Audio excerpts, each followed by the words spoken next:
Tere, head kuulajad! Tere tulemast Vaimse tervise messile Eluline ja oluline. Minu nimi on Mari-Liis Lill ja mina aitan täna seda vestlust siin sujuvalt suunata. Päris alguses me vaatame sotsiaalministri tervitust, kes ei saanud kahjuks ise siin täna olla. Tanel Kiik, teie ees. Täna tähistatakse ülemaailmset vaimse tervise päeva, mis sel aastal keskendub suitsiidiennetusele. Igal aastal võtab endalt elu 800 000 inimest üle maailma ja enesetapukatseid on kahjuks veelgi rohkem. Eestis sureb suitsiidi tõttu ligi 200 inimest aastas. Seda on enam kui tulesurmasid, uppumisi ja liikluses hukkuneid kokku. Suitsiid on äärmiselt tõsine ja mitmetahuline rahvatervise probleem. Iga suitsiid on tragöödia, mis mõjutab perekondi, kogukondi ning millel on pikaajaline mõju eelkõige lahkunu lähedastele, aga ka ühiskonnale tervikuna. Suitsiidide ennetamine on võimalik, kuigi tee selleni pole lihtne. Vajame erinevate osapoolte ühiseid ja järjepidevaid pingutusi ning tõenduspõhiseid sekkumisi. Alates laste ja noorte kasvutingimuste parandamisest ning vaimse tervise probleemide ennetamisest kuni tõhusa ravini. Teadusuuringud näitavad, et õigeaegse märkamise ja abi korral on võimalik elusid päästa. Meie kõigi vaimne tervis on elu jooksul muutuv.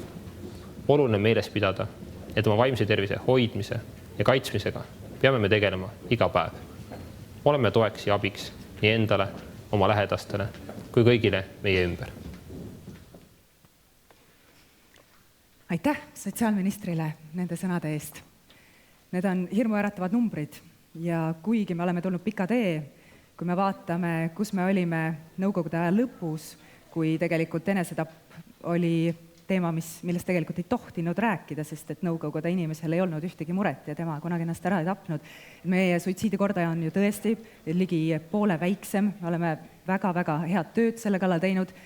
Siiski on see palju kõrgem kui Euroopa Liidus keskmiselt ja ta on ka püsinud kusagil seal 200 piiril viimased 10 aastat. Ja lõppude lõpuks statistika on ainult statistika, aga need inimesed, need 196 inimest, kes eelmine aasta endalt elu võtsid, on päris. Nad on kellegi isad, emad, pojad, tütred, vennad, sõbrad, abikaasad. Ja meie teiega oleme täna kogunenud siia, et üheskoos arutada, mida meie nii üksikisikuna kui ka ühiskonnana oleksime saanud paremini teha, et neid surmasid ei oleks olnud. Meie vestlusringi teema on Sa ei ole üksi, ka minul on oma lugu rääkida. Ja ka mina ei ole täna siin laval üksi. Minuga on siin Merike Sisask, kes on Tallinna Ülikooli sotsiaaltervishoiu professor ja ühtlasi selle konverentsi eestvedaja. Palun, Merike. Siin on ka Gustav Kutsar, kes on Eesti Kaitseväe peakaplan. Tervist. Ja Rivo Sarapik on ajakirjanik, kes on vaimse tervise teemadega palju tegelenud ja kellel on ka oma isiklik lugu rääkida, olles kaotanud oma lähedase suitsiidi läbi. Rivo. Aga enne, kui ma pöördun siin laval olijate poole, siis ma pöörduksin korra teie poole, hea publik. Ja ma tahaksin teilt küsida ühe lihtsa küsimuse. Kas teie arvates enesetapud on ennetatavad? Ja te saate sellele küsimusele vastata täitsa niimoodi, et ei pea tõstma üldse kätt, vaid kui te lähete leheküljele slido.com, mis on siin kenasti kirjas, kellel on nutitelefonid, kellel ei ole, siis võib anda märku oma sõbrale, kes istub tema kõrval, et ta vastaks ka tema eest. Ja kui te avate selle lehe, siis seal on 4 vastuse varianti. Kas teie arvates enesetapp on võimalik ennetada? Te olete sellega täiesti nõus või pigem nõus või ei ole pigem nõus või pole üldse nõus. Olge head, mõelge üks väike hetk, kuidas teile tundub seda vestlusringi alustades, kas enesetappe on võimalik ennetada. Ja vajutage endale kõige sobivama vastuse variant. Me näeme ka reaalajas, kuidas teile tundub. Näen, et siiski suurem enamus arvab, et pigem nõus. Täiesti nõus veel mitte, aga pigem nõus. Võib-olla see on osaliselt sellest, et ma püstitasin selle küsimuse nõnda, mitte et kas me oleks saanud midagi teha, vaid et mida me oleksime saanud teha. Aga igal juhul on rõõm näha, et te pigem arvate, et lootust on, et me ei ole täitsa ilma asjata siia kogunenud. Kas kõik on jõudnud oma valiku teha või on keegi, kes veel mõtleb? Tundub, et natuke veel numbrid liiguvad, aga me oleme siiski seal, et pigem nõus või täiesti nõus on kokku 86% inimestest. Enamus teist arvab, et see ennetamine on siiski võimalik. Aitäh teile vastamast. Ja meie nüüd selle aja jooksul, mis meile siin laval on antud, hakkamegi arutama teemal, kuidas seda siis teha. Ja ma pöördungi tegelikult teie poole, head vestlusringis osalejad, selle sama küsimusega, et kui me ütlesime siin üheskoos, et jah, pigem on võimalik ennetada, siis kas te oskaksite öelda kohe 2-3 konkreetset soovitust, kuidas ometi? Tegelikult ju selle teema puhul tekib alati see küsimus, kui see juhtub, kui me loeme kellestki lehest või kui see juhtub kellegagi meie lähikonnas, tekib see küsimus, et aga kus ma siis olin? Miks ma ei saanud midagi teha? Küsimus teile, mida me saaksime teha? See on väga suur küsimus. Ja kui sellele oleks väga lihtne vastata, siis oleks ilmselt spetsialistid seda juba teinud ja probleemi ära lahendanud. Aga mõned asjad. Ma siis alustan, kuna ma olen rahvatervise spetsialist peamiselt, et siis ma ütleks omalt poolt, mida saab kogu rahvastiku tasandil ära teha. Esimene on see, et riigis peab seda teemat tähtsustama.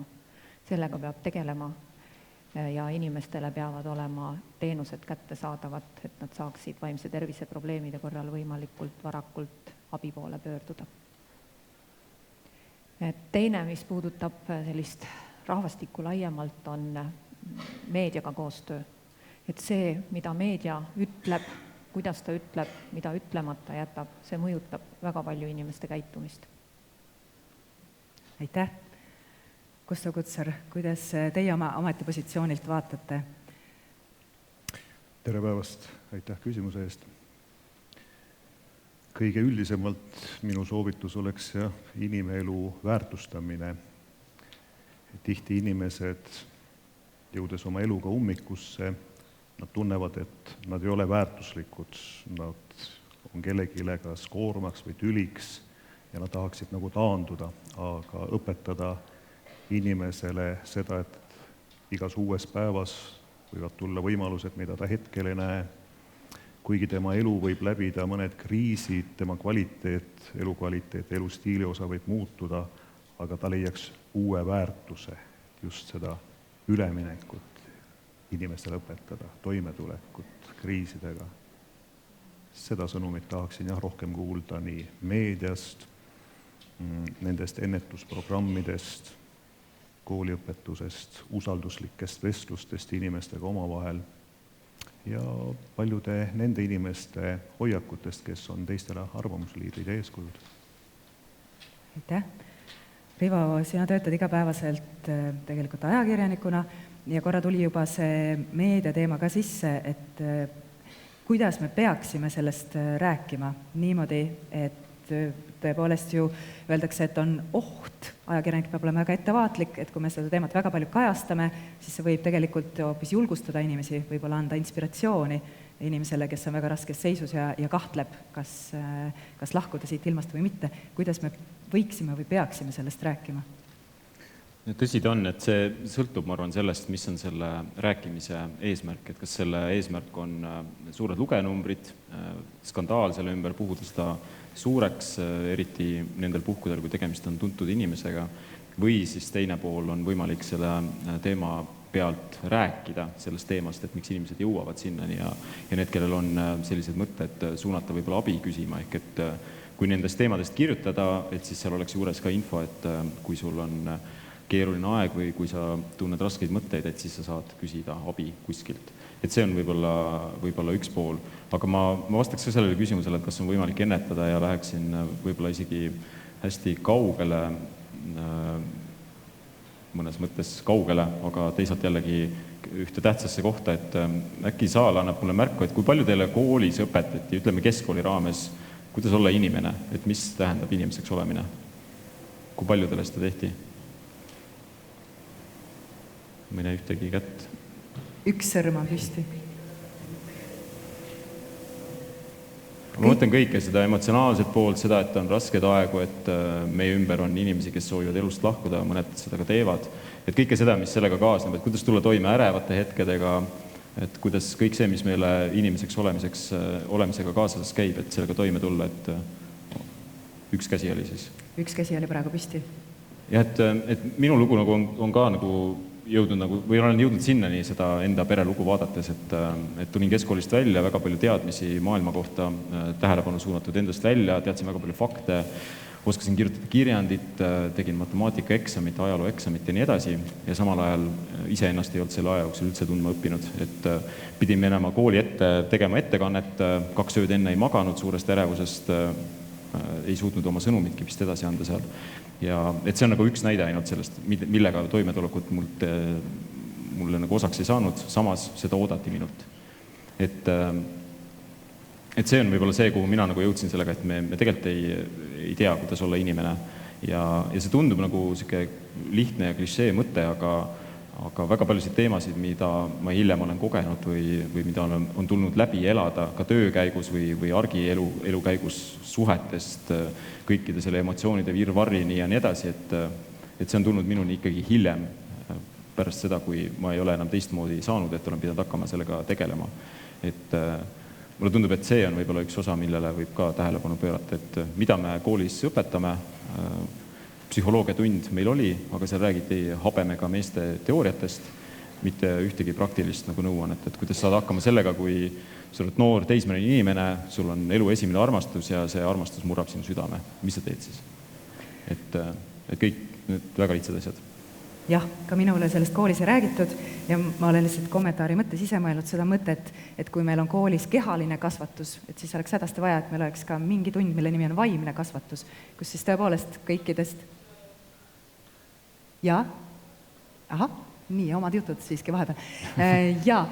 Kus siis kõiki neid teemasid saaks ennetavalt rääkida, mitte et me tegeleme siis, kui katastroof on juhtunud, vaid me tegeleme enne, et me jõuakski selle punktini. Aga meie pöördusime praegu teie poole, hea publik, juba mitmel korral. Tahtsin öelda, et teil on ka võimalik pöörduda meie poole. Niikuinii vestlusringi jooksul tekib igasuguseid mõtteid, kui teil tekib jooksvaid küsimusi, et te tõesti tahaksite just selle teema kohta midagi küsida, siis päris selline mikrofoniga küsimuste ring on meie vestluse lõpus.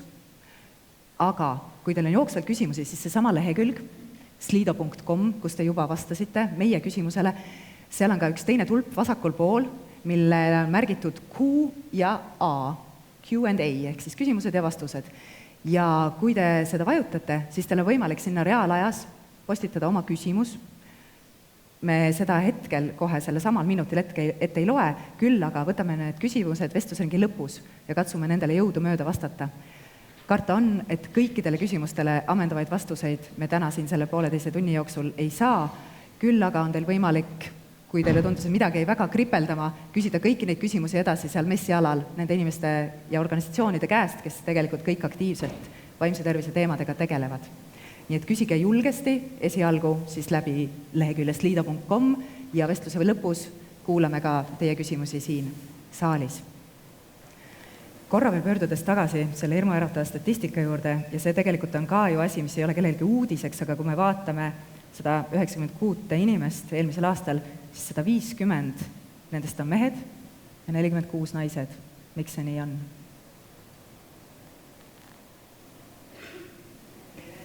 Mehed, kui rääkida suitsiidikäitumisest laiemalt, siis suitsiidid on lõplikud fataalsed surmaga lõppenud juhtumid. On meil ka suitsiidikatsed, kui inimene proovib endalt elu võtta või jääb ellu. Suitsiide teevad mehed sagedamini, suitsiidikatsed naised sagedamini. Ja üks põhjus selleks on, et mehed on väga jäigad, püüavad kuni lõpuni hakkama saada ja siis murduvad. Et nendes on vähem sellist paindlikkust, oskust ja julgust abi otsida ja võib-olla ka meie ühiskondlikud normid ikkagi veel ei ole muutunud nii palju, et meestele antakse luba olla vahel ka nõrk, kui on vaja olla. Kuidas Kaitseväes sellega lood on? See on tegelikult ju väga keeruline teema igatepidi, eriti mulle tundub mingi organisatsiooni kontekstis, mis tegelikult ongi mõeldud olema tugev, alati kindel ja väga mehelik. Jah, ma mõistan teie küsimuse sisu, aga ma hea meelega laiendan Kaitseväge siis teise terminiga, ütlen jõustruktuurid. Ja täiesti teadlikult, et kui te loeksite statistikat, siis jah, paljud elualad, eriti just need, mis on seotud jõustruktuuridega, politsei, Päästeamet, Kaitsevägi, Kaitseliit, nad on ju oma tööd tegemas relvadega, nad puutuvad relvadega kokku, nendel on seega ka tehniliselt käeulatuses need vahendid, millega siis fataalse lõpuga enesetapp sooritada, mis ei ole ju üldsegi õigustus, et me peaksime kõigilt relvad ära korjama. Teiseks, jah, need inimesed aidates teisi tihti ei pööra pilku nagu iseenda aitamise või selle vajaduse registreerimisele, nende käest oodatakse seda mehelikku tugevust ja nad võib-olla jah, jooksevad oma energiast ja paljudest muudest toiteallikatest tühjaks ja tunnevad ka ennast täiesti lootusetus olukorras. Ja kindlasti meestel on võib-olla vähem neid elu ankurduspunkte, mis siis võib-olla naissool on rohkem. Nad tunnevad kellegi ees rohkem vastutust, nad on seotud rohkem sõpruskonnaga, sõbrannadega, oma vanematega. Mehed tihti on individualistlikumad ja rohkem väljapoole suunatud ja see on ka oht, et nad liiguvad kuhugi äärealale, kus on raske neid kätte saada abi mõttes, et küsida, kas sa vajaksid abi.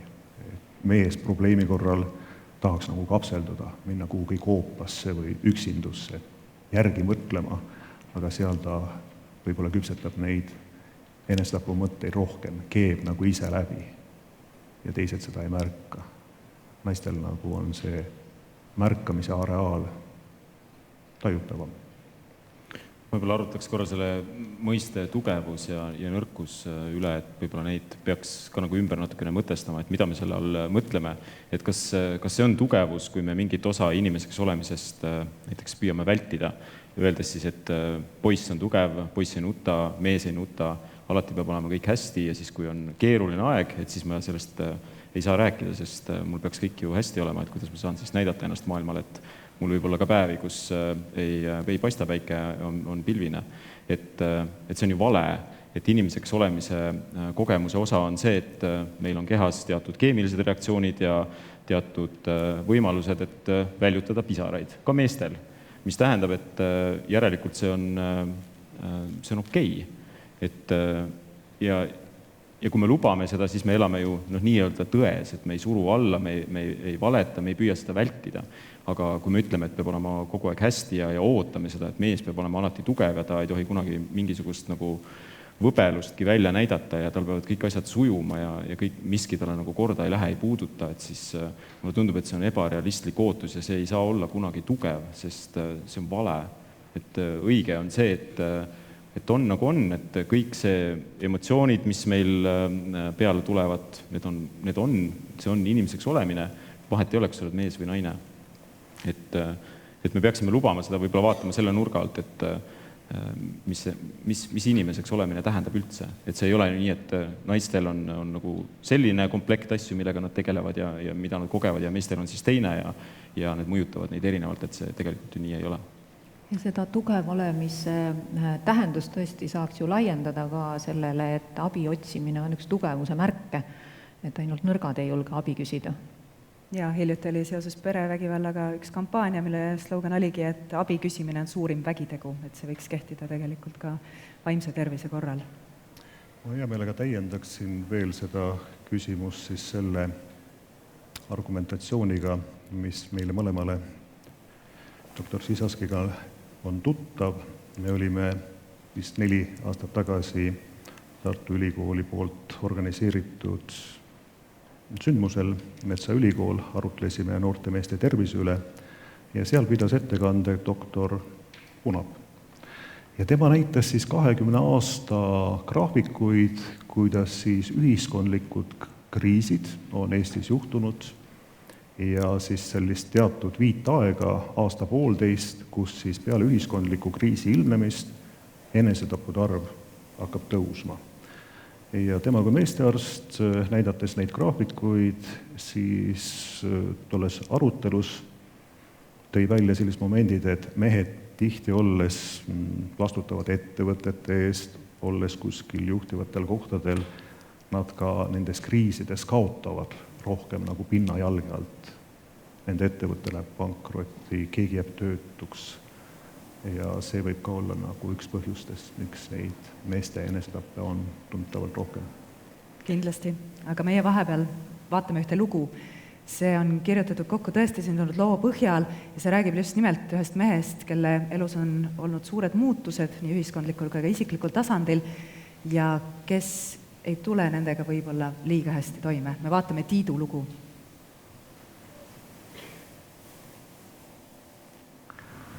Tiidu lugu. Ma elan üksi. Naisel on juba ammu uus elu, poiss on ka nüüd täiskasvanu. Aeg-ajalt me poisiga ikka näeme, aga tal on omad tegemised ja oma elu. Praegu on ta üldse ära välismaal. Ei taha talle pinda ka käia. Enne me elasime Haapsalus, aga siis meil firma laienes ja keegi pidi Tallinna ka tulema. Aga ma pole ikka veel ära harjunud. Sõpru mul siin ei ole, uut elukaaslast ei ole ka leidnud. Vahel Tinderis proovin kellegagi juttu alustada. Vahetame paar lauset, sinna paika see asi jääbki. Ma pole ka eriline seltskonnalõvi. Vanasti ma tegin sporti, aga nüüd ei ole kahjuks enam aega. Ja ega ei ole ka eriti tahtmist. Üldse ei ole eriti tahtmist kuhugi välja minna. Eks ma olen kaalus päris kõvasti juurde võtnud. Perearst ütleb, et ma olen tugevalt ülekaaluline. Perearsti juurde ma läksin üldse krooniliste alaseljavaludega. Aga ta hakkas kohe pärima üldise meeleolu ja energiataseme ja unehäirete kohta. Uuris ka suitsiidi mõtete kohta. Aga ma ei hakanud talle nendest rääkima. Tegelikult olen küll mitu korda mõelnud, et peaks sellele mõttetule vegeteerimisele lõpu tegema. Siis perearst määras mulle 6-kuuse depressiooni ravi, aga ma ei usu sellesse. Võtsin neid antidepressante paar nädalat. Midagi nagu paremaks ei läinud. Ta soovitas mul minna ka psühholoogi vastuvõtule. Et isegi mingi teraapiafond pidi olema nii, et ei pea ise maksma. Aga no kuulge, ma ei ole ju mingi hull. Tegelikult ka võõrale inimesele oma probleemidest rääkimine tundub kuidagi imelik ja ega ma ei oskakski midagi öelda, et mis mu probleem on. On palju inimesi, kellel on palju raskem. No ja mida see psühholoog oskab mulle öelda, mis nõu anda, et võta ennast kokku. Seda ma tean ise ka.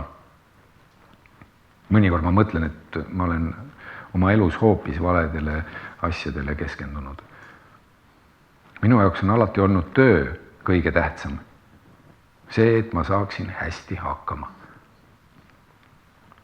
Perearst küsis mu käes, et mis mind õnnelikuks teeb. Ma ei tea. Ma ei ole kunagi selle peale mõelnud. Nüüd helistab mulle aeg-ajalt perearst, ma mõtlen. No enamasti ma ikka vastan ta kõnedele, muidu arvab veel, et olen surnud. Aga vahel mulle tundub, et see ei olekski kõige hullem. Selline oli Tiidu lugu. Ma ütleks, et Tiidul on küllaltki haruldane perearst. Ma ei ole kuulnud ühestki perearstist, kes helistaks päriselt niimoodi korrapäraselt, aga ma arvan, et väga hea, kui tal selline perearst on. Ma küsin teilt, et kui Tiit oleks teie sõber või võib-olla teil on mõni sõber nagu Tiit ja ta tuleks räägiks teile sellise loo, et noh, teistel on ikka raskem, aga samas tegelikult sealt alt ju kumab kogu aeg see, et tal endal on seda lootust üsna vähe. Mis te soovitaksite talle sõbrana? Mida teha? Kelle juurde minna? Võib-olla esialgu ei soovitakski kohe midagi, vaid lihtsalt kuulaks, et tal on peas vist päris suur lugu sellest, mis seal psühholoogi juures toimuma hakkab, et niikuinii sellest abi ei ole, et võib-olla selline tingimusteta olemas olemine ja et võib olla nii, nagu on, et see on täitsa okei. Aga Tiidu lugu võib vaadata ka kaugemalt, et see või natukene üldistada seda, et väärtuste küsimus on ka selles loos sees, et kõige tähtsam on töö, et kas tõesti. Et selle küsimuse võib minul see lugu tekitas ka, et tõesti me vaatame, et mõõdame edu näiteks selles, et kui head karjääri ma teen või kui palju palka ma teenin või kui palju mul mõnes mõttes võimu on või sportlikud saavutused, aga need on kõik välised asjad, mis võivad kaduda ära ühel hetkel, et sa võid saada viga, see ettevõte võib sind koondada, mis iganes, et järelikult võib-olla see elu mõte ei saa olla minust väljas, et see peab tulema minust seest. Et see on see koht, kus iseenda tundma õppimine võib-olla aitab seda mõtet nagu leida. Aga et mina pakuks, et ma olen olemas, et räägi. Mina ei peagi võib-olla midagi ütlema. Ja võib-olla ei pea kumbki midagi ütlema, lihtsalt piisab sellest kui olla. Mul tuli sama mõte vähe, et kui ma oleks Tiidu sõber, siis oleks Tiidul kõik hästi, mitte sellepärast, et see olen mina, vaid et tal oleks üks inimene, sest tema loost kumab läbi see, et ta on väga üksildane, aga ta on ka ise enda hooletusse jätnud kuidagi, et ei tegele oma keha ega vaimuga. Ja Ameerikas on selline suitsiidipreventsiooni äpp välja töötatud ja katsetatud, mis on üks suur punane nupp ja kui inimene, kellel on suitsidaalne kriis, sellele vajutab, siis telefon automaatselt helistab tema kõige lähedasemale inimesele, et sellest kriisist välja aidata. Ja kui seda siis testiti, siis need inimesed, keda sinna kaasati, ütlesid, et kui mul oleks teile öelda see number, siis mul poleks seda äppi vaja. Aga et see probleem ongi selles, et nad on väga üksi jäänud. Ja see enesest hoolimine, enese eest hoolitsemine oleks siis esimene samm, mida ma sõbrana saaksin talle soovitada ja tema jaoks olemas olla. Kui Tiit oleks minu sõber ja ma oleksin selle vestluse teine osapool, siis ma kõigepealt tänaksin, et ta mind usaldab, et ta on tulnud sellest minuga rääkima, arutlema. Võib-olla selles vestluses, mis meil sünnib, ma püüaksin koos temaga üles otsida need asjad, mis talle nagu on kunagi rõõmu pakkunud. Kui mul jäi õieti meelde, ta oli varem spordiga tegelenud, aga nüüd tema kehakaal on nii tuntavalt kasvanud, et võib-olla see ei ole võimalik ja ta läks seljavaludega arsti juurde. Võib-olla selleks, et teda natukene panna usaldama arste, ma esitaksin talle võib-olla paar täpsustavat küsimust, et see on nii tore, et ta kohusetundlikult vastab perearsti telefonile, et arst ei kahtlustaks, et ta vahepeal surnud on. Aga samal ajal ta ütleb, et paar nädalat võtsin neid ravimeid, et tõsta nagu tal seda usaldusnivood, et kuule, kui arst on sulle määranud, ta tahab ju sulle head. Et ära tee head meelt ainult sellega, et sa vastad ta telefonil, aga see, mis ta on soovitanud, võtta neid ravimeid natukene kauem, et ehk see aitab kaasa tema siis raviprotsessile, aga jah, ma pigem otsiksin neid kohti, mille külge tema elu ankurdada, et praegu jääb mulje, et ta on nagu laev, mis triivib, tal ei ole kindlat sihti elus, tal ei ole ka kodusadamat, ta oli siis oma töökohast, normaalsest keskkonnast, väljunud Tallinnasse, tal ei olnud seda sõpruskonda seal tekkinud, et aidata talle juba läbi spordi on võimalik mõned mõttekaaslased saada, sõpruskonna teket nagu luua.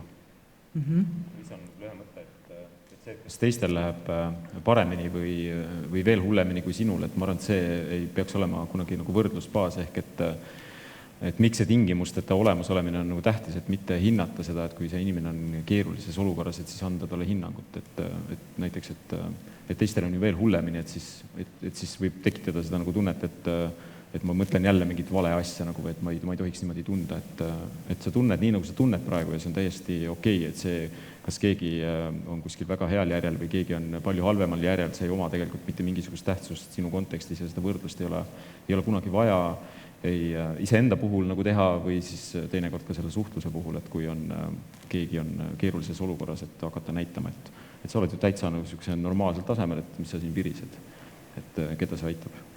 Ja minu sõbranna ütles kunagi väga targad sõnad, kui me olime veel üsna teismelised ja temal oli objektiivselt võttes päris raske perekonnas, minul mitte nii väga, aga siiski nutsin, ja ta ütles, et valu ei saa võrrelda. Et tegelikult see tunne, sõltumata sellest, kas sa oled enesetapu äärel või just see esimene armastus jättis sind maha, siis tegelikult valu on valu ikkagi ja et tahab aktsepteerida seda igasugust valu ja olla selle jaoks olemas. Ja lihtsalt korra Tiidu näite varal tekkis veel see tunne, et ta ütleb, et poiss on välismaal, ei taha teda tüüdata, et tihtipeale äkki me ei olegi nii üksi, kui meile endale tundub. Ja see tunne, et ma ei taha hakata poisile rääkima oma valust või ma sellele sõbrale juba rääkisin, kui ma nüüd uuesti helistan, siis ta mõtleb, et ma jälle kurdan, et tal on endal ka raske, ma ei jaksa ära kuulata. Et mulle tundub, me tegelikult teeme tihtipeale vale järelduse, et meid ei taheta kuulata või et me oleme koormaks, aga enamasti ju vaadates teiselt poolt, olles see sõber teisel pool, me oleme alati valmis kuulama. Ja et võib-olla lihtsalt ka, et mitte olla enda vastu nii karm, et kui ma tulen jälle selle sama jutuga, et mul on väga-väga halb olla, siis ma võin sellega tulla 3. ja 5. ja isegi 18. korda. Ja tegelikult need inimesed, kes on seal teisel pool, on valmis seda ära kuulama, isegi kui ma ei usu seda. Kuidas teile tundub? Jah, tähtis on nendele inimestele igal korral, kui tema tuleb sama jutuga, sama mõttega, ikkagi siiralt nagu väljendada seda enda olemasolu, et jah, ma olen su jaoks olemas, ma siiralt tahaksin, et su elus midagi muutub, et luba, ma annan sulle mõned soovitused, aga jah, ma ei tohi olla oma soovitustega ülipeale tukki või teda nagu mentoreerimas, et vaat nii tehes sa saavutad selle tulemuse, et jah, see siiras nagu teadaandmine, et ma olen su jaoks olemas, et helista siis, kui sul on raske ja ma olen su lugu kuulnud, ära arva, et see oleks mulle ebahuvitav või et ma juba tean, et ma ei tohi seda ka näoilme ega kehakeelega kuidagi välja näidata, aga siis minna sellesse olukorda uuesti sisse, sest iga kord see on ju natukene teisem, mis siis meile tundub, et ta tuleb jälle selle sama jutuga, midagi ei ole tema elus muutunud. Ta on võib-olla palju erinevaid asju juba läbi mõelnud, katsetanud, aga minu ülesanne, kui see saab olla see ülesanne, on siis teda avastada, et mis ta oma sees tegelikult tunneb, kui raske tal just sel hetkel on, et kus on see kriitiline piir nagu nii kõrgele jõudnud, kus ta varsti enam ei tahagi minuga rääkida, et näeb, et see teema ei paku mulle huvi. Ja kuulaja seisukohast tahtsin veel korra küsida, et tegelikult ju me kindlasti oleme kõik olnud olukorras, kus meie sõbral lähedasel on raske ja ma siin hiljuti enne rääkisin, et minul on hetkel üks sõber elus, kes on sellises kohas, et ma tegelikult kardan ta pärast. Ma kardan selle pärast, et kas ta võib endale liiga teha. Ja nüüd see küsimus, mis tihti lähedasel tekib, aga kuidas ma küsin? Kui ma küsin ta käest, et kas sa oled mõelnud ennast ära tappa, kas see hoopis ei tõuka teda selleni? Kuidas küsida? Kuidas seda vestlust alustada üldse? Jah, ma jõudsin siia varem ja vaatasin neid materjale ja tõesti suurepärased ja aitäh Ersile juba selle väljapaneku ja siia toomise eest, et kuidas ja kas võib küsimust esitada. Et nendest materjalidest mul jäi mulje, et kui ma esitan otsese küsimuse, siis see mõnikord inimest ka vabastab, mingisugune äng temas nagu taandub ja ta näeb, et ma ju tegelikult tahtsin talle seda öelda, küll on tore, et ta seda nüüd sai aru ja märkas ja ma ei pea enam seda kuskilt kaudselt vihjama. Kui on inimesel ikka tagasihoidlik ja üldse surmateema ja suitsiiditeemaga raske nagu sõnu ritta seada, siis jah, on ka kaudsemaid võimalusi, kuidas seda küsimust esitada. et kas sa mõnikord oled mõelnud, et sa heidad õhtu magama ja hommikul sa tahaksid, et sind enam ei ole. Et see on hoopis teise kategooria küsimus, palju avatum ja palju leebem, aga siiski annab võimaluse nagu teravik suunata selle peale, et mida sa tegelikult nagu oma sees oled tundnud ja kuhu maani sa oma selle tunnetusega oled jõudnud, kas sa juba lähed sinna otsustamise rea peale, et millal ja kuidas. Suitsiidiennetustöös tõesti öeldakse ja uuringud on näidanud, et küsimine ei pane inimesele ideed pähe. Kui inimesel ei ole seda mõtet, siis see küsimine temasse seda ei süsti. Aga kui inimesel on suitsiidimõtted ja selle kohta küsitakse, siis just nii, nagu Gustav eelnevalt rääkis, inimene tunneb kergendust, sest suitsiidini jõudmine ei ole enamasti ratsionaalne otsus, vaid see on seotud väga emotsioonidega ja nende emotsioonide võimaldamine, neid emotsioone natukene reflekteerida, välja lasta, vabaneda nendest vestluse käigus, et selle kohta ikka öeldakse, et see on pigem abistav ja mitte provotseeriv. Ma ütleks ka selle objektiivse mõõtmise kohta, et objektiivselt justkui ei ole põhjust rahulolematu olla või tunda nii, nagu sa tunned, aga me räägime emotsioonidest, vaimsest tervisest, et seal pole mitte midagi mõõdetavat või objektiivset, et selle poole ei peaks tegelikult isegi vaatama. Ma arvan, küsida ikka võiks, eriti kui sa hoolid sellest inimesest ja see suhe on lähedane, et siis see küsimuse püstitus sõltub sellest võib-olla läheduse astmest või sellest, kuidas ise oskad seda teemat käsitleda, aga kuna see on nagu elu ja surma küsimus, et ikka küsi, et sul võib-olla sind ennast painab see rohkem, see küsimata küsimus võib-olla. Aga meie vaatame vahepeal veel ühte lugu, Martini lugu, mis räägib just nimelt sellest, et on võib-olla liiga vähe küsitud.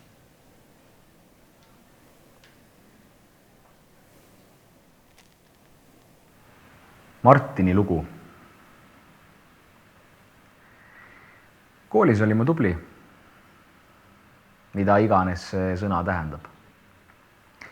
Minu vanemaid huvitas põhiliselt see, et õppimine oleks korras.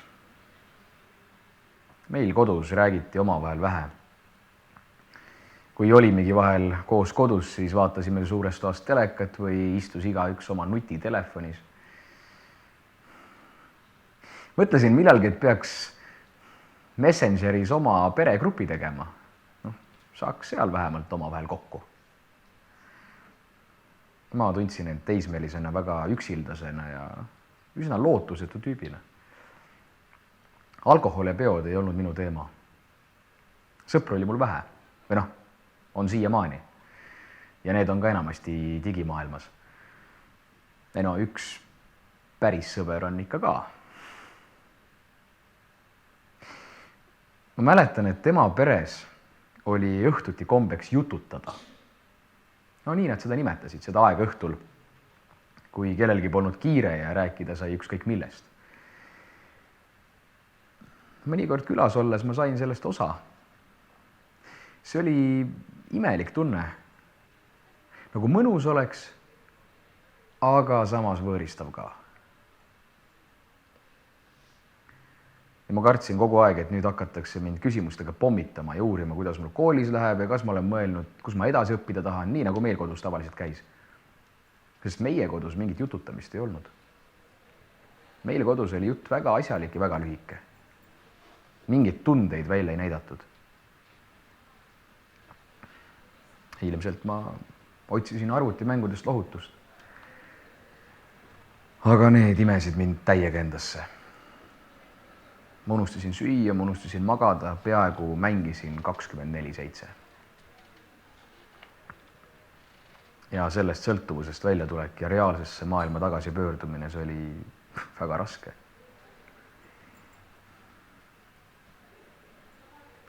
Aga siis ma sain netis, sain tuttavaks ühe tüdrukuga.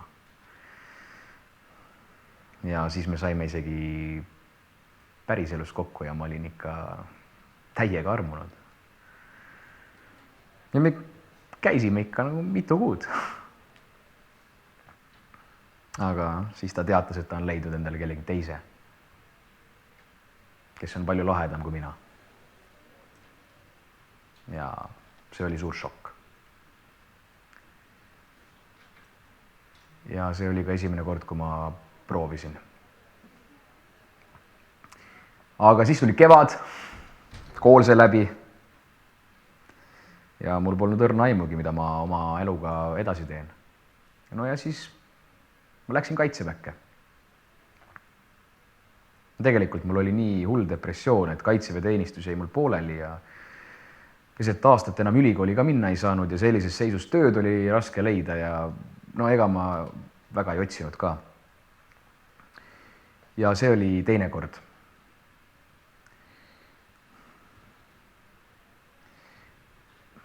Ma pole vist kunagi tahtnud päriselt elust lahkuda. Aga niimoodi edasi elada ma ka ei taha. Minu suitsiidikatsed on olnud pigem soov sellest kõigest korraks puhata. Panna silmad kinni ja oodata, kuni elu edasi läheb. Ja kõik asjad lahenevad. Selline oli Martini lugu. Kui Martin istuks täna siin saalis ja oleks tulnud siia messile ja küsiks, et aga mis ma nüüd siis teen oma eluga? Kuhu ma lähen? Ma olen 2 korda juba üritanud siit elust lahkuda, võib-olla päriselt ei olegi tahtnud, aga päris niimoodi elada ka ei taha. Mis te talle soovitate? Millisesse boksi minna? Martini loost kõlas kindlasti läbi see teema, et tal puudub selline baasiline usk sellesse, et ta on midagi väärt isegi siis, kui tal koolis hästi ei lähe, isegi siis, kui ta maha jäetakse, isegi siis, kui ta vahepeal satub arvutisõltuvusse, aga alati ja mis iganes head või halba tema elus juhtus, ta oli ikkagi kuidagi nagu ei uskunud seda, et ta on midagi väärt ka ilma selleta, et ta midagi saavutaks. Ja mulle tundub, et see on jällegi niisugune üsna tüüpiline joon, mis neid lugusid,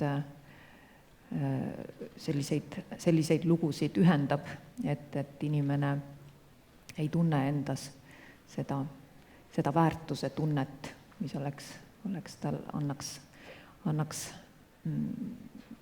mõtte igale tema teole.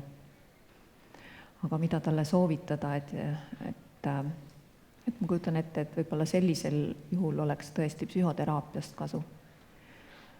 Ja kui ma oleks ta sõber, siis ma julgustaks teda just suhtlema nende inimestega või minna sinna keskkonda, kus ta tunneb seda, et väärtustatakse üksteist, kui ta nagu oli kogenud seda sõbraperes, kus jututati. No see jututamine viitab just sellele, millest inimesed puudust tunnevad, et niisugune tekitab vestluse läheduse tunde. Ma ei tahagi mitte midagi, mul ei ole mingit nõuandeid vaja, mul ei ole mitte midagi vaja lihtsalt, et olla koos.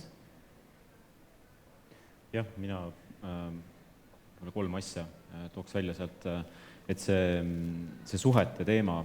Dan Buettner on uurinud piirkondi maailmas, kus inimesed elavad tavatult kaua. Nende kommuunide keskmine eluiga võib-olla seal 90–100 eluaastat.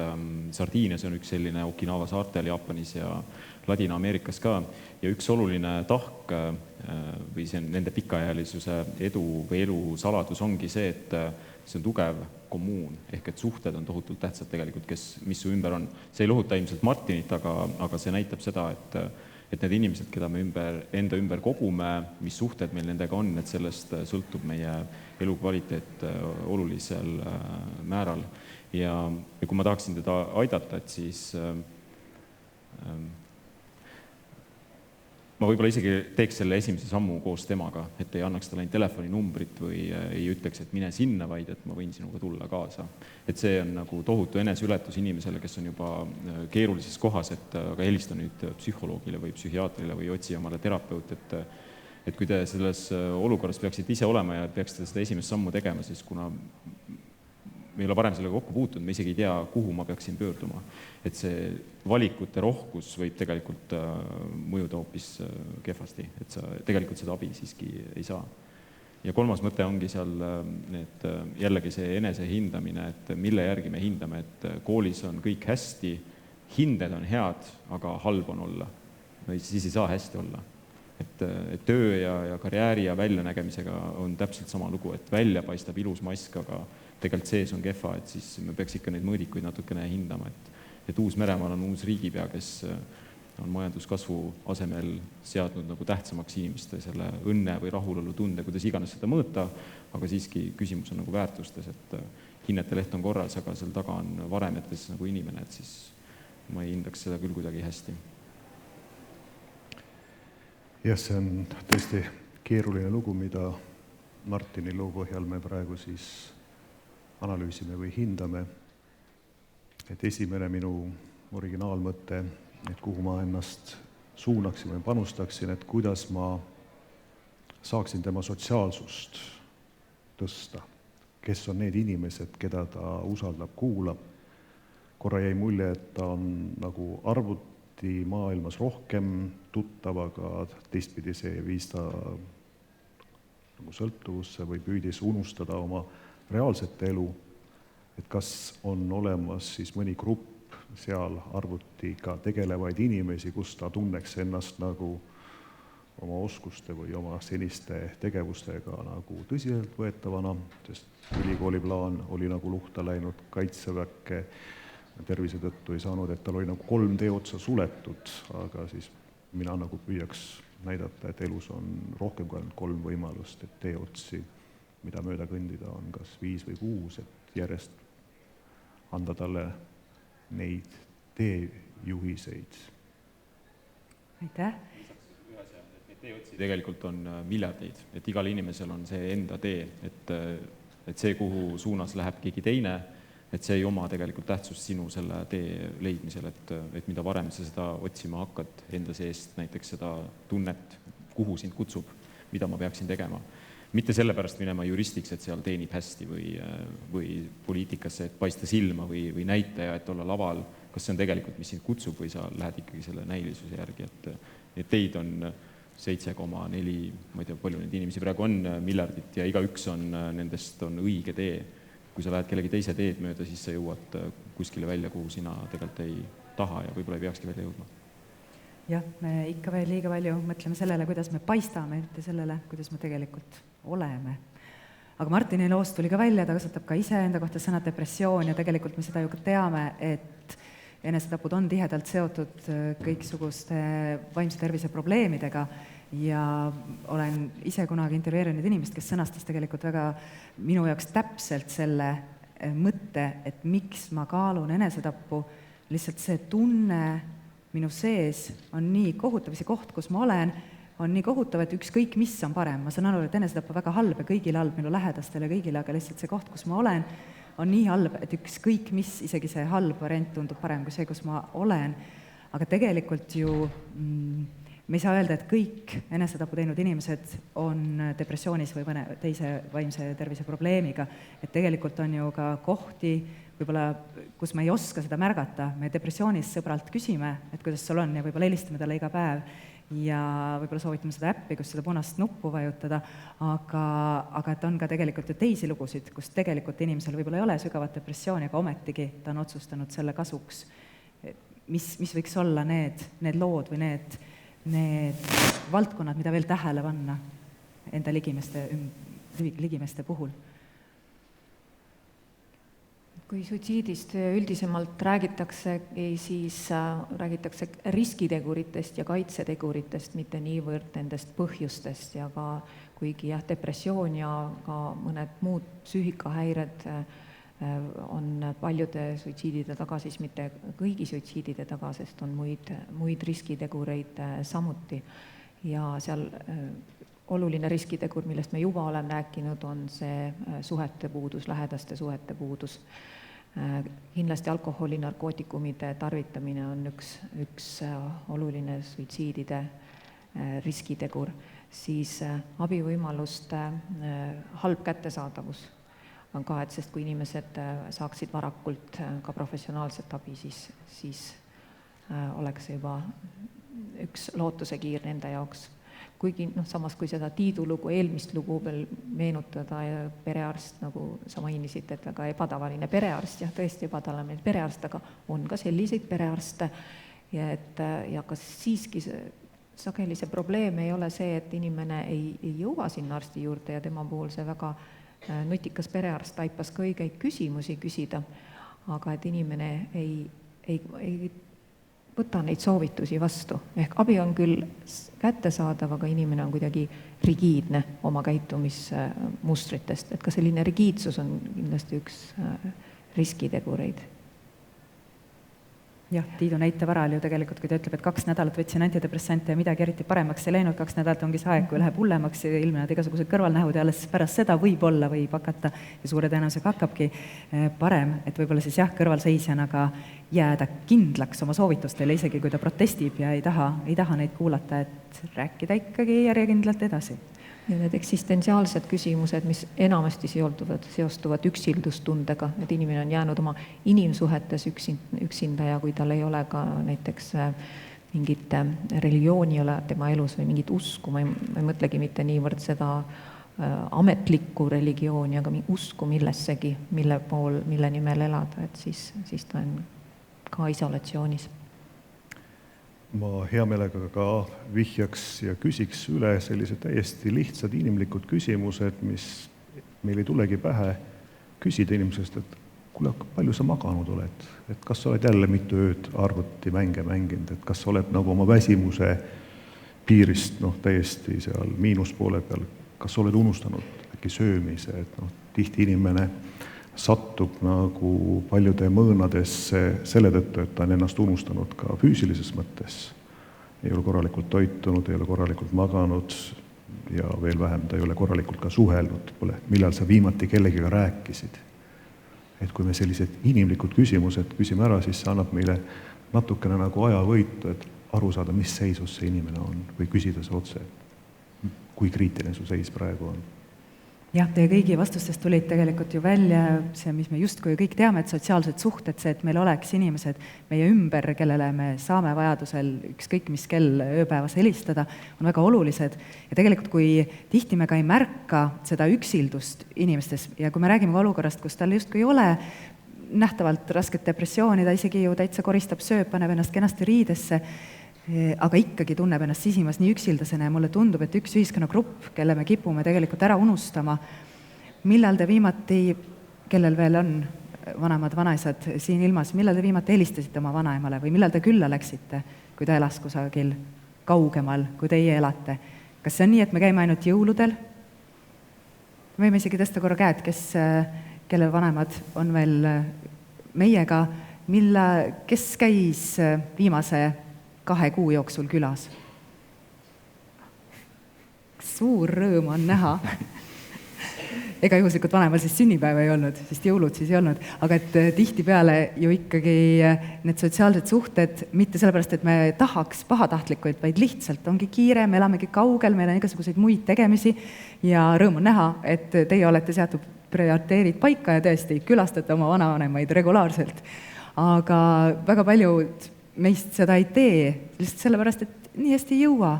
Ja võib-olla me oleme ka unustanud küsida, siis kui me käime jõuludel, et kuidas sa vanema ennast tegelikult tunned. Me vaatame vahepeal Alma lugu.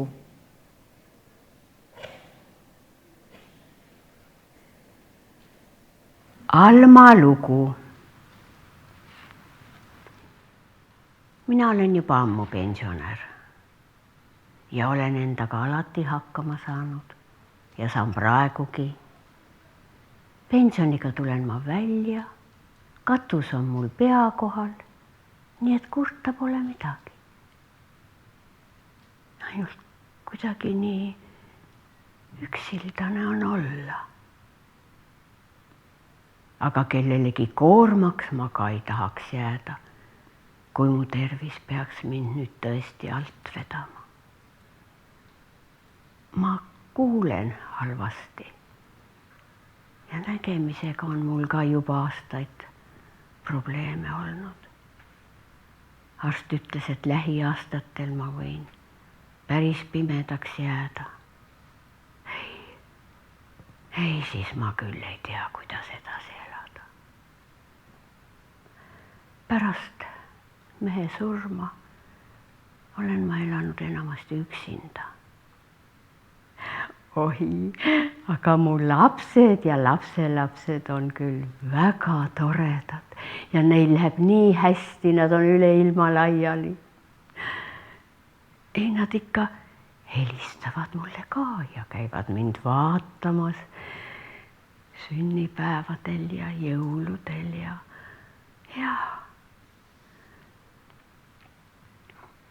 Aga üks lapselaps kasvas üleval minu juures. Ja ma hoidsin teda nagu oma last, võib-olla isegi rohkem kui oma last, sest tema jaoks oli mul rohkem aega, kui kunagi mul oma laste jaoks oligi.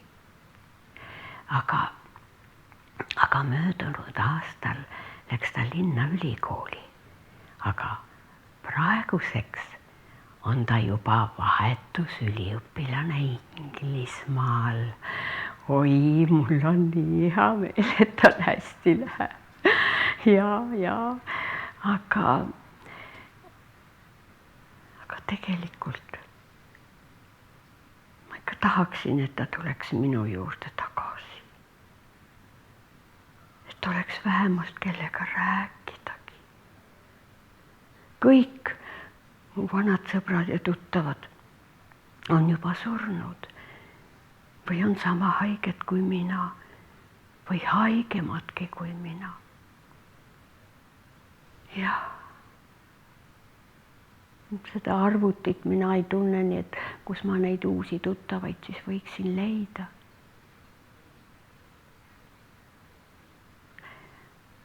Ma olen usklik inimene. Kirikus ma ikka käin.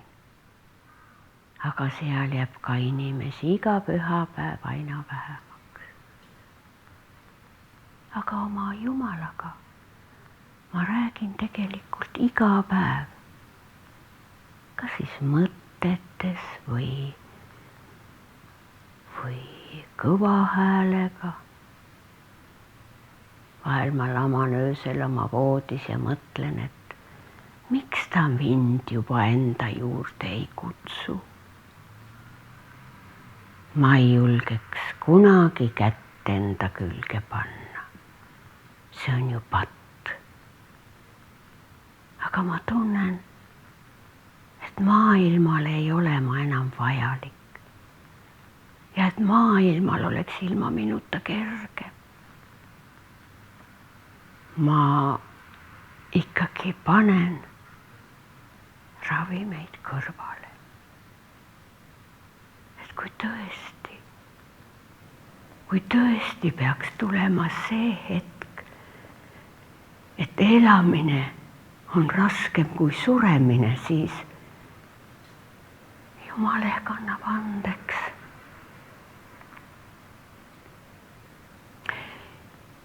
Lahkumiskirja ma kirjutasin juba valmis, et lastel oleks kergem.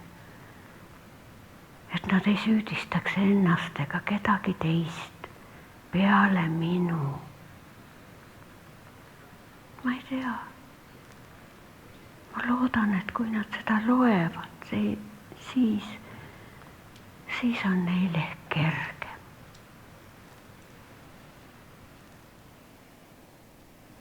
Selline oli Alma lugu. Kui Alma oleks teie vanaema, mis te talle ütleksite, kui te teaksite, mis tema sisemaailmas toimub? See on ilmselt selline monoloog, mida tegelikult Alma ei ole kellelegi kunagi kõva häälega välja öelnud. Et kuidas julgustada seda tegema? Teda kuulates mul tekkis tunne, et võib-olla tema lapsed ja lapselapsed ei näegi neid asju niimoodi, sest nad ei oska tema sisse vaadata. Ja kui nad kokku saavad, siis Alma ei julge neile rääkida või ta ei taha koormata neid sellega, et kui üksildasena ta ennast tegelikult tunneb. Et võib-olla kui need lapsed ja lapselapsed seda teaksid, suhtuksid nad ka nendesse helistamistesse ja külaskäikudesse teistmoodi, et nii noore kui vana puhul on siis tuleb välja see, et hästi tähtis on oma vajadustest märku anda ei saa loota, et keegi on selgelt nägija ja oskab kõike ära arvata.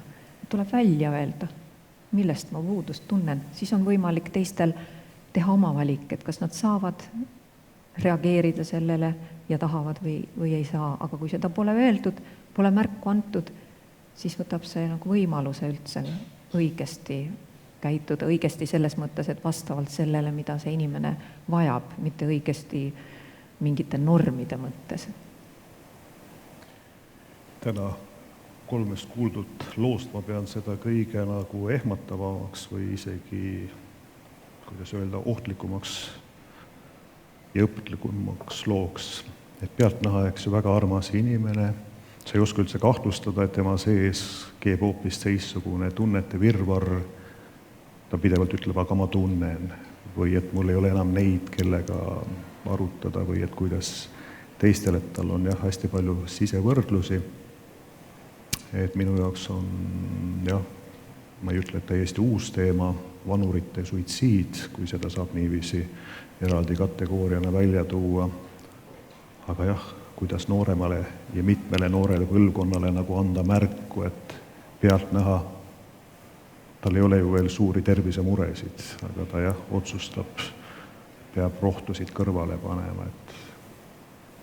Aga kui midagi asjalikku ma tahaksin öelda selle loo puhul, siis ma saan aru, et inimeses on hirm tuleviku kannatuste ees, et kui elu ei ole enam võimalik, kus kannatused ületavad minu talumise piiri, et mida siis inimesele nagu vastuargumendina öelda, kuidas neid hirmusid maha võtta.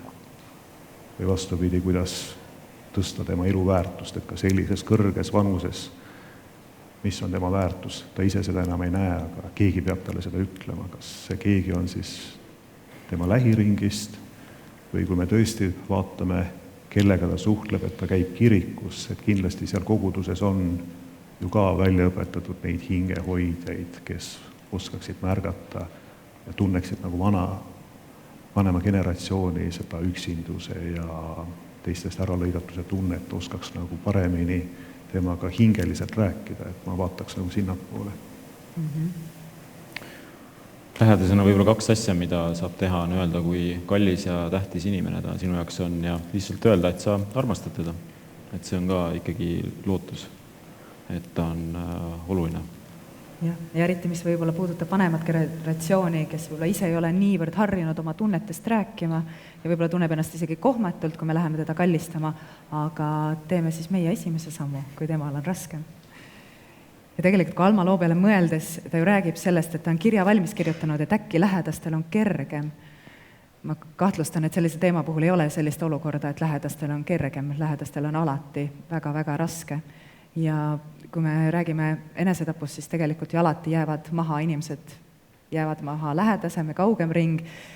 Hinnatakse, et see võib olla 60 inimest ühe enesetapu kohta, keda see tõesti väga isiklikult puudutab, see tähendab 12 000 inimest aastas, keda see teema lähedalt puudutab. Ja me vaatame kohe siia otsa ühe loo, mis räägib just nimelt mahajääja loo. Kui me tihtipeale räägime neid enesetapulugusid, siis me ei jõua sinna otsa küsida, aga et mis sai nendest, kes jäid. Siin on Marini lugu.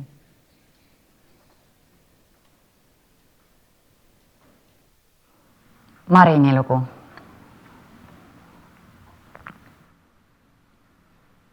Minu mees tappis ennast ära.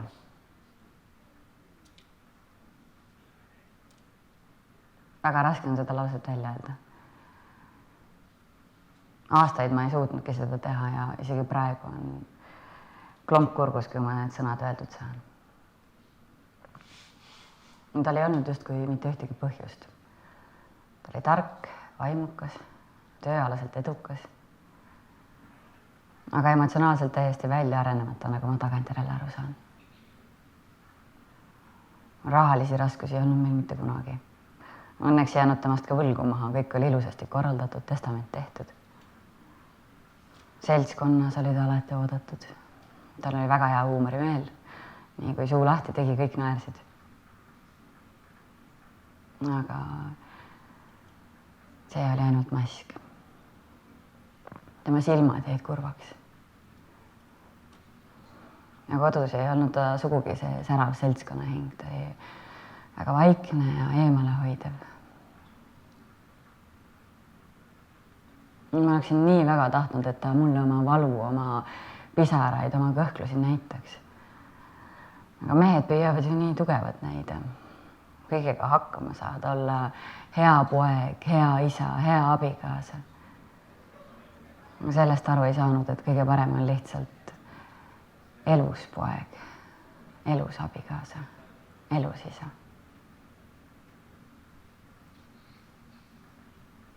Ma olen ta peale lihtsalt nii vihane. Kuigi ma tean, et ei tohiks olla.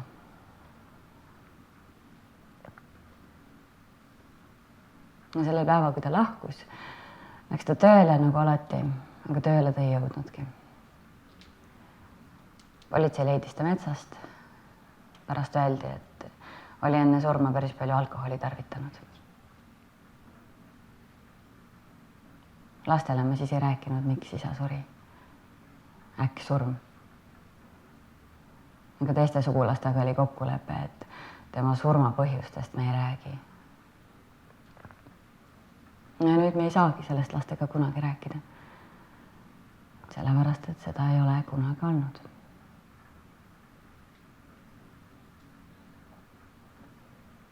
Kui esimene šokk oli üle elatud ja matused peetud, siis tabas mind nagu mingi tardumus. Tegin mingi automaatika pealt igapäevatoimetusi. Aga kohal ma küll ei olnud. Öösiti lihtsalt nutsin lohutamatult. Vahepeal oli meeletult kurb, siis jälle meeletult vihane.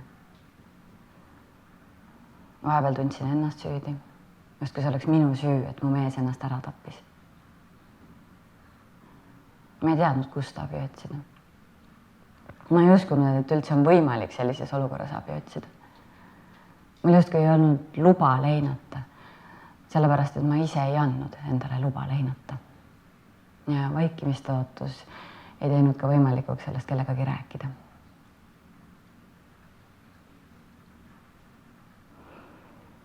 Praeguseks ma olen õppinud selle tundega elama. Aga see ei ole kuhugi kadunud ja ma ei usu, et see kunagi kaob. See on üks suur auk minu sees. Tõmbab mind tagasi, õõnestab mu enesehinnangut, ujub ootamatus kohas täiesti ebaadekvaatse reaktsioonina pinnale. Ma kardan, et ühel hetkel ma ise enam ei jaksa. Aga keegi peab ju jaksama.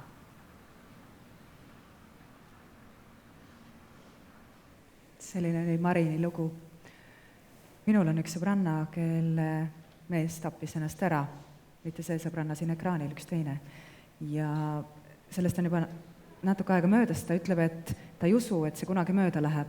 Ta on otsinud abi, ta on käinud psühhoteraapias, ta on teinud kõik, mis ta saab, aga ta ütleb, et midagi ei muutu ja see ei lähe kunagi ära, see auk. Rivo, sinul on ka isiklik kogemus lähedase inimese enesetapuga. Kas see läheb kunagi ära ja mis selleks teha, et see läheks? Ma arvan, et siin peab mõtestama või selgitama, mida see selle all mõelda, et elu läheb edasi tegelikult, et minu elu läheb edasi, et selle nurga alt vaadates justkui see läheb küll. Aga kuidas? Ma tundsin selles loos hästi palju ennast ära, et ma olen kirjutanud ühe arvamusloo, mis algab tegelikult täpselt nende samade ridadega, et minu vend tappis ennast ära ja ma ei suutnud, ma arvan, 5 aastat üldse rääkida sellest, et ka tema lähedaste sõpradega ja pereringis, et väga paljud ei teadnudki tegelikult aastaid, mis tegelikult juhtus, nad lihtsalt teadsid, et teda ei ole enam ja rohkem ma ei suutnudki öelda. Aga see oli minule nagu äratus, et ma ei tegelenud selle teemaga üldse, et see juhtus kevadel, ma olin vist 2 nädalat töölt eemal ja siis läksin tööle tagasi ja töötasin üle oma võimete. Sügisel puhkasin, siis läksin Eestist ära ja see oli esimene kord, kus tekkis nagu võimalus üldse protsessida seda natukene, sest tööga ja igasuguste muude segajatega ma sain seda teemat vältida, aga kehaliselt tohutult tugevad aistingud ja emotsionaalselt ka ja kui ma neid alla surun, et siis kui ma neid ei luba endale tunda, et siis nad ei lähe ju ära. Ja seal reisil see juhtuski, et siis ma olin 6 aega ära, aga ma võtsin iseennast sinna kaasa, et ma ei põgene selle eest. Mis tähendab seda, et ma võib-olla taas elasin või kogesin neid asju läbi, et seal tundus natuke mõnes mõttes turvalisem, sest minu ümber ei olnud inimesi, keda ma teadsin, et ma võisin ka nutta või olla mitu päeva järjest kurb. Ja siis ma vaatasin, et ma tegelikult ei oska leinata, ma ei tunne iseennast, ma ei saa endast aru, ma tegelikult ei tea, mis ma peaksin tegema, abi ma ei küsinud. Ma käisin küll psühholoogi juures, aga ma olin seal käinud juba varem ja see sündmus nagu mind otseselt sinna ei viinud, et olen kokku puutunud depressiooni ja läbipõlemise ja ärevusega ka. Aga ma ei õppinud selles sündmuses selles mõttes nagu võib-olla maksimaalselt, sest ma ei töödelnud seda nagu lõpuni ja kui see puhkus läbi sai, siis ma läksin tööle tagasi ja siis ma jällegi lükkasin mingid teemad kõrvale ja jõudsin sellega jälle ühe läbipõlemiseni. See on selline seisund, kus kõik ärritab, keegi tuleb tööl küsima mingeid asju, mis on igapäevane eluosa, käib sul tohutult närvidele, mis ei taha tööle minna, seda üldse tegelikult nagu midagi teha. Ja läbi selle jõudsin meditatsioonini, mis on mind aidanud väga palju. Et see osa, mis mul jäi koolist või lapsepõlvest saamata, kus ma iseennast tundma õpiksin, et seda on mulle õpetanud meditatsioon. Ma lasen olla endal selline, nagu ma olen, jälgin oma hingamist ja see kõlab tohutult lihtsalt, see kõlas minu jaoks aastaid tohutult lihtsana. See ongi väga lihtne, aga see on väga võimas. Et see on mulle aidanud tegelikult ennast tundma õppida, aktsepteerida seda, mis on juhtunud, et ma suudan sellest rääkida, ma suudan seda välja öelda, sest see on osa minu elust, et kui ma seda väldiksin jälle, võib-olla aastaid suruksin jälle alla seda, ei tahaks sel teemal ühtegi kommentaari anda, et siis ma teeksin ikkagi endale sellega liiga, et selleks ei ole tarvidust. Ja üldse ka põhjus, miks nendel teemadel rääkida on, et võib-olla me jõuame sinna tänase selle esimese küsimuse juurde tagasi, ongi see, et ei lõpeks, et kui lõpeb üks elu, et siis ei pea lõppema mitu elu. Et need, kes maha jäävad või ellu jäävad, et nende elu läheb edasi. Et mida kõrvalvaatajatel võib-olla on keeruline aru saada, on see, et kui näiteks on ärasaatmine ära toimunud, et siis see ei lõpe sellega. Et siis sellele võib järgneda mõnikord ka pikki aastaid mingit protsessi, mida me ei näe. Ja nende aastate jooksul tegelikult minu kõrvalt mingid inimesed läksid ära ja ma saan ka aru, miks nad seda tegid, sest nad ei saanud endaga hakkama, sellepärast, et ma võib-olla rääkisin sellest teemast või kuidagi jõudsime sinna ja mingeid asju ma jälle püüdsin mõtestada võib-olla valju häälega. Ja ma arvan, et nad tegid õigesti, et nad kaitsevad ennast, et kui sellega toime ei tule. Aga võib-olla mõned õppetunnid, mis ma sellest kaasa võtsin, ongi see, et lubada seda, võtta selleks aeg, et ei ole vaja kuskile tagasi kiirustada, et kui ma võtan täna oma elu prioriteetide peale, et siis töö on tegelikult selles kuskil 3. kohal, aga tihti töö saab kõige rohkem tähelepanu. Et see on esimene asi, kuhu ma tahaks tagasi minna, aga teisalt, kui ma mõtlen jällegi, et iga seda töö tegijat seda saab asendada, et kui mina lähen sealt töölt ära, siis 6 aja pärast on konkursiga uus inimene sinna leitud, aga minu perest või minu suhtlusringkonnast on mind väga raske, kui mitte öelda võimatu asendada. Mis tähendab, et ma pean ka suhetele ja perele tähelepanu panema. See on minu elu ededa päris teisel kohal, esimene koht on tervis ja see tähendab ka vaimset tervist. Et see vaimse tervise pool on midagi, mida peetakse pehmeks teemaks, seda naeruvääristatakse palju, eneseabi samamoodi, kuigi ma ütlen, et eneseabi on kõige parem abi üldse. Inimene on adekvaatne, ta saab aru, et ta vajab abi ja ta läheb küsib seda ja ta otsib seda ja ta püüab ennast aidata. Et mis saaks veel parem olla? Et kui füüsiline tervis paneb meid või aitab meil nagu liikuda, et siis vaimne tervis ja selle heaolu tekitab, sealt tuleb see motivatsioon, kus me üldse tahame liikuda või kuhu me tahame liikuda. Et ma ütlen, et elu läheb edasi, aga see, kuidas elu edasi läheb, et see sõltub hästi palju minu valikutest ja ma tean, et see kõlab võib-olla julmalt, aga ma mõnes mõttes olen selle sündmusele selles mõttes tänulik, et see on pannud mind tegema ja õppima asju, milleni ma võib-olla varem ei oleks jõudnud. See on pannud ümber hindama väärtuseid.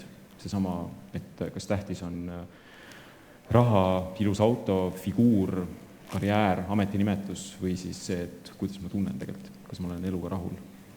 Ja ma ei räägi sellisest rahulolust või õnnest, mis kaasneb uue nutitelefoni saamisega, mis paari päevaga haitub, vaid sellisest fundamentaalsest, mis aktsepteerib elu sellisena, nagu see on. Mõni päev on pilvine, mõni päev paistab päike, elu on habras, kaasa arvatud minu elu, ma ei tea, millal see lõpeb. Ja tegelikult surmast, ma arvan, rääkimine on selles mõttes väga vajalik, et me oskaksime sellesse õigesti suhtuda, sest me kõik oleme teel sinna. Iga inimene siin saalis sureb ühel päeval.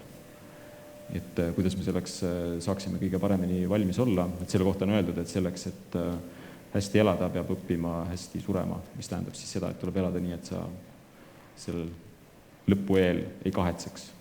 Et sul ei oleks enam asju, mille peal sa mõtled, et võt seda ma oleks pidanud tegema või seda oleks pidanud teistmoodi tegema.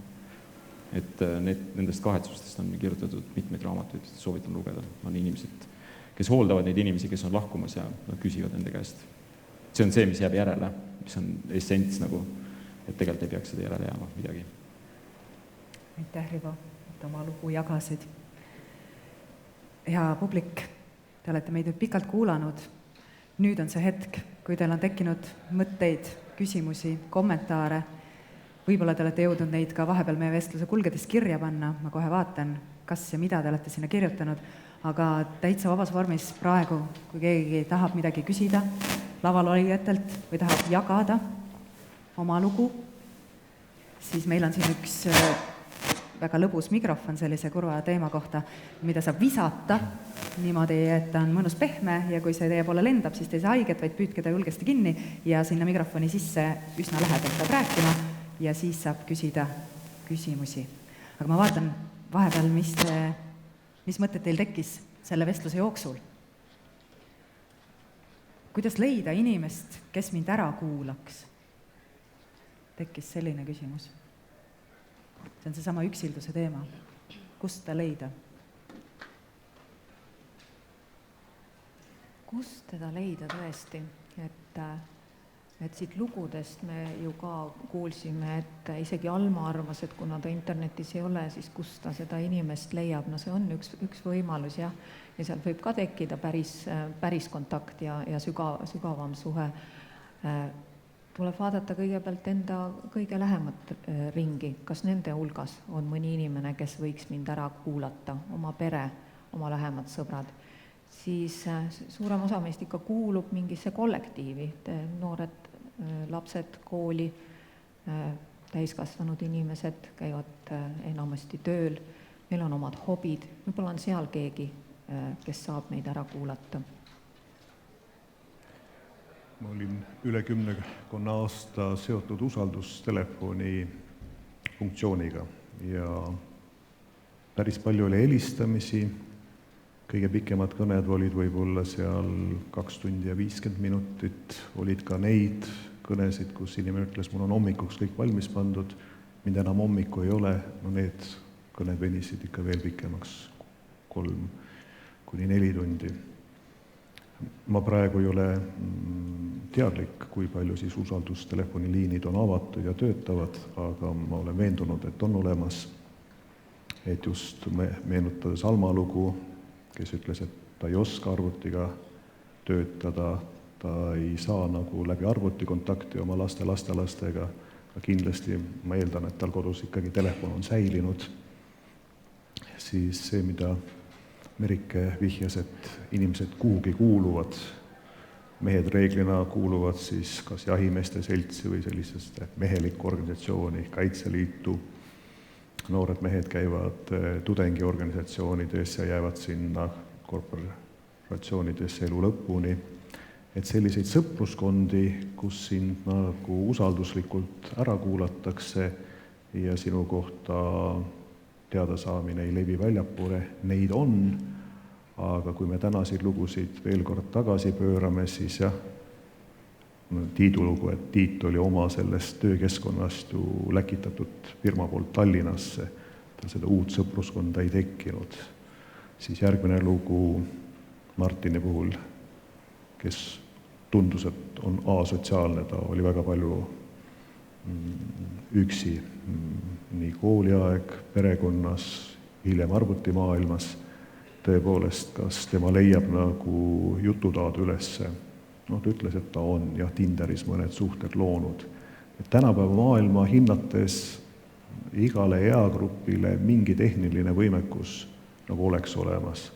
Kindlasti jääb veel neid inimesi, kes tunnevad, et neid ei kuulata või neil ei ole kohti, kus oma lugu rääkida. Ei saa öelda, et on toodud nagu lemmikloomad sisse, aga ma olen näinud täiesti oma isiklikust lähiringist. Me tulime siia kesklinna elama sattumuslikult ja meie koer tundus, et ei saa siin kesklinnas nagu hakkama. Ja me viisime siis ta minu abikaasa ema juurde. Mulle tundus, et ta oli jäänud peale pensionile jäämist väga üksikuks. Ta esmaspäeva hommikul käis turul ära ja siis 5 päeva hiljem ta kogu aeg neid produkte tarbis, mis turult ostis, soojendas suppi ja mingit sotsiaalset suhtlemist polnud. Aga peale seda, kui me koera sinna viisime, siis või kui palju ta rääkis koeraga.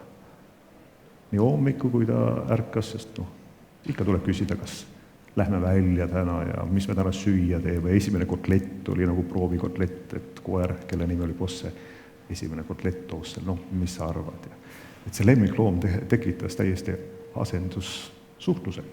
Jah, ja isegi kui koer midagi ei vasta, siis tõepoolest, ja lähikonnast ei ole seda inimest võtta, siis tõepoolest on nii internetikeskkonnas kui ka telefoninumbri näol ju erinevaid telefoninumbreid, eluliin, ohvriabi, peaasi.ee, et tegelikult on võimalik ikkagi ööpäevaringselt kellegagi rääkida, kui tundub, et ei ole kellegagi rääkida. Selline küsimus, et kas mingis olukorras, kas ja millal peaks kasutama jõudu, et hoida inimene ära suitsiidi tegemast, kui tõesti muud variandid ei aita? See on tegelikult reguleeritud psühhiaatrilise abi seadusega, et kui inimene on ohtlik iseendale ja tal on psüühikahäire, mida ei ole võimalik ravida muude meetoditega või mis vajab ravi ja kui antud ajahetkel sekkumine leebemate meetoditega seda ennast kahjustavat käitumist ära ei hoia, siis on võimalik inimest sundhospitaliseerida. Aga see on jah selline akuutne sekkumine käesoleval hetkel, et kindlasti tuleb pärast ikkagi kõigi nende teemadega edasi tegeleda, millest täna juttu oli.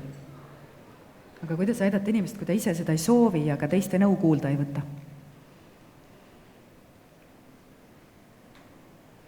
Selline lihtne küsimus. See on üks keeruline küsimus, et kuidas selle inimese nagu motivatsiooni tõsta üleüldse midagi ette võtta. Et jällegi inimesed on erinevad, aga mul on ikkagi see tunne, et kui saaks talle natuke lähemale ja teda kuulama, et ta saaks rääkima hakata.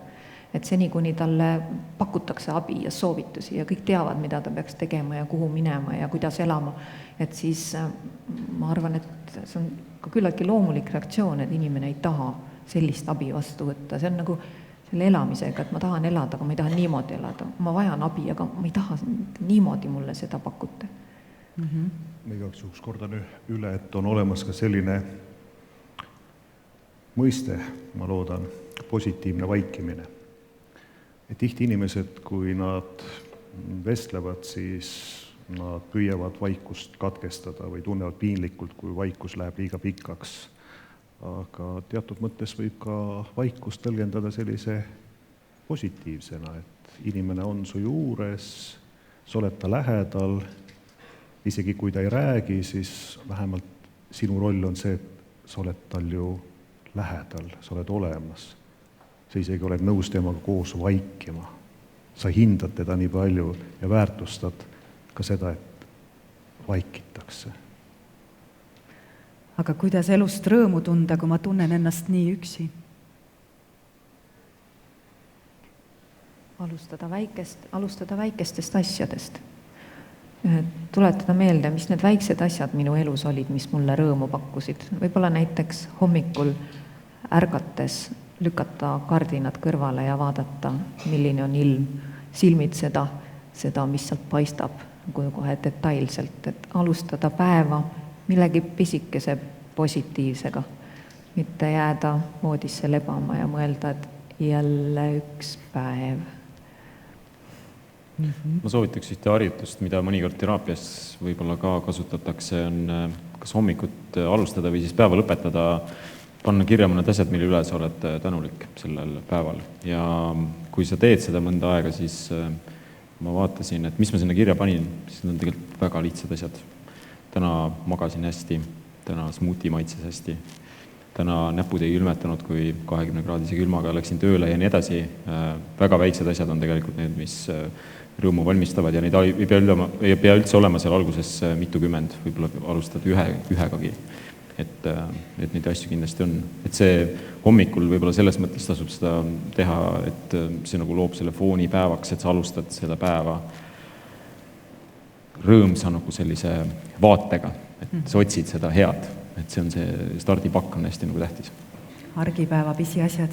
Need olid need küsimused, mis seal tekkisid meie vestluse jooksul. Kas on kellelgi tekkinud nüüd veel mõni küsimus, mis kindlasti tuleks ära küsida?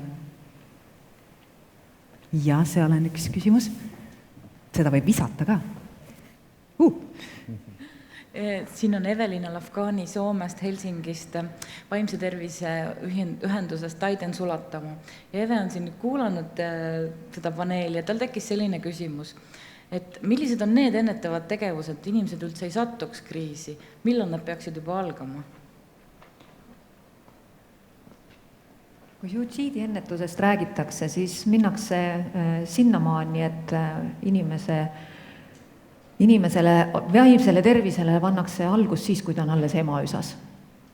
Mistõttu väga oluline on juba see, kuidas ema raseduse ajal last oodates, mida ta tunneb, millises keskkonnas ta viibib. Ja suitsiidi ennetustöö ongi pidev protsess läbi terve elukaare. Lapsena, mida Rivo siin korduvalt ka nimetas, et olla endaga kontaktis, enda emotsioonidega kontaktis, lubada endal olla see, kes ma olen, leida tunnustust just sellisena, nagu ma olen, isikliku väärtuse tunnet kasvatada ja seda toetab perekond loomulikult. Et jah, suitsiidipreventsioon hakkab juba enne sündi kõige laiemas plaanis. Ja see algab selle positiivse, tugeva vaimse tervise kujundamisega. Aitäh! Kas on üks veel väga pakiline küsimus saalist? Järgi muretsege, kui teil on veel rohkem pakilisi küsimusi, siis tegelikult see arutelu selle teema üle ei lõppe siin. Kohe, kui me siin lõpetame, on tegelikult uuesti tegevused seal messialal, kus on kohale tulnud kõik, kes on kohale tulnud, on ühte või teistpidi vaimse tervisega tegelevad organisatsioonid, seal on inimesed, kes on spetsialistid, kes on selle teemaga aastaid tegelenud, kes oskavad teie küsimustele kindlasti edasi vastata. Kas on üks eriti põletav? Tere! Tere! Ma tahaks teada, et kuidas oleks võimalik inimestesse süstida seda julgust rohkem ka võõrastega suhelda. Et väga palju on räägitud praegu lähikondastega, ka võõrastega suhtlemine. Kuidas sellesse inimesi olukorda panna. Aitäh. Võib-olla kui sina oled julge suhtleja, lähed suhtled võõrastega, siis see annab eeskuju. Et ega see näiteks üks viis, et ka nii võib, et see on okei, et see ei pea kõiki tundma kohe. Et see suhtlemise pool, ma arvan, on eestlastel üldse keeruline, et ma töötan majandusajakirjanikuna ja siis me tihti räägime nendel teemadel, et kuidas Eesti ettevõtted lähevad välismaale, et siis me peame ennast headeks suhtlejateks, et me oleme konkreetsed ja nii edasi, aga tegelikult, kui me vaatame mujal maailmas, kuidas kas või small talki aetakse, et lihtsalt sellist mingit kontakti luua, et siis meil on päris palju seal õppida. Ma ei ütle, et me peaksime võrdlema ennast teistega, aga lihtsalt see, kes julgeb, see suhtleb ja see annab ju eeskuju teistele ka. Oma üliõpilastega olen teinud niisugust harjutust vaimse tervise ja heaolu kursusel. Oma arvates esimene kord andsin väga kerge harjutuse, et mine täiesti võõra inimese juurde ja ütle talle midagi head või kena, mida sa märkad. Ükskõik, kas tema välimuse, käitumise juures või lihtsalt niisama. Pidasin seda väga lihtsaks harjutuseks ja pärast, kui me siis neid harjutuste tulemusi arutasime, siis selgus, et see oli väga raske harjutus. Väga raske oli astuda seda esimest sammu, aga see, mis see inimene ise tagasi sai, oli rohkem kui see, kellele ta midagi ilusat ütles. Nii et see kellelegi teisele midagi anda ja midagi head öelda, et see tuleb endale kordades tagasi.